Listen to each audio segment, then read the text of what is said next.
Forgiveness, it's one of the hardest things God ever asks us to do. When someone lies, betrays, or wounds you, everything inside screams, they don't deserve it. But the truth is, forgiveness was never about them, it's about freeing you. Today, we'll journey through 3 powerful Bible stories that show how forgiveness can transform a broken heart into something beautiful. Before we begin, please like, share, and subscribe to Gospel Storytelling Network. Your one click helps this message reach more people who need hope right now. And after watching, share in the comments which story touched your heart. Your words could encourage someone today. The first story is about Joseph, from betrayal to blessing. Joseph's life was marked by betrayal. His brothers, his own blood, sold him into slavery. He was falsely accused, thrown into prison, and forgotten for years. Yet through every dark valley, God was shaping Joseph's heart. Then came the moment of truth. The very men who sold him came begging for food during a famine. Joseph could have said, "Now you'll pay for what you did." But instead, he wept and said, "Don't be afraid. You meant evil against me, but God meant it for good." That's what forgiveness looks like, turning pain into purpose. Forgiveness doesn't erase the past, but it releases you from being chained to it. If Joseph hadn't forgiven, he would have remained a prisoner, not of Egypt, but of bitterness.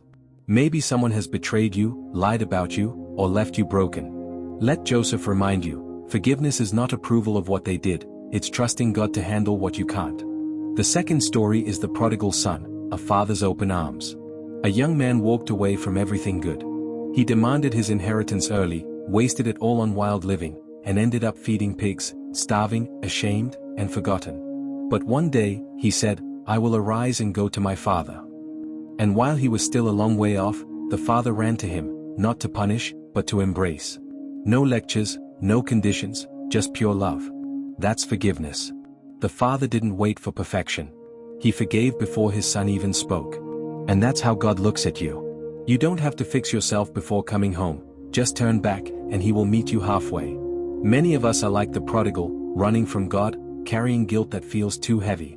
But forgiveness is waiting, not when you're perfect, but when you simply come home. The third story is Jesus, the ultimate forgiver. The greatest act of forgiveness the world has ever seen happened on a hill called Calvary. The Son of God, beaten, mocked, and crucified, looked at those who nailed him to the cross and said, "Father, forgive them, for they know not what they do."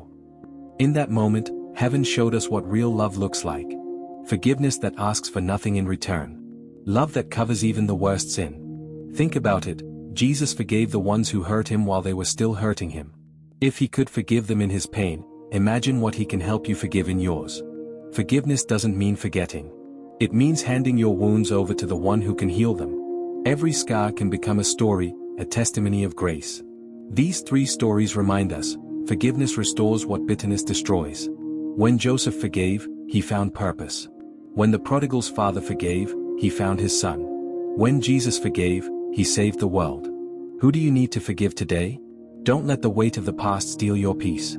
Let it go, and let God write a new story through your life. If this message spoke to your heart, take a moment to like, share, and subscribe to Gospel Storytelling Network.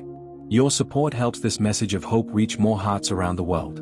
And remember, every day with Jesus is another chance to start again.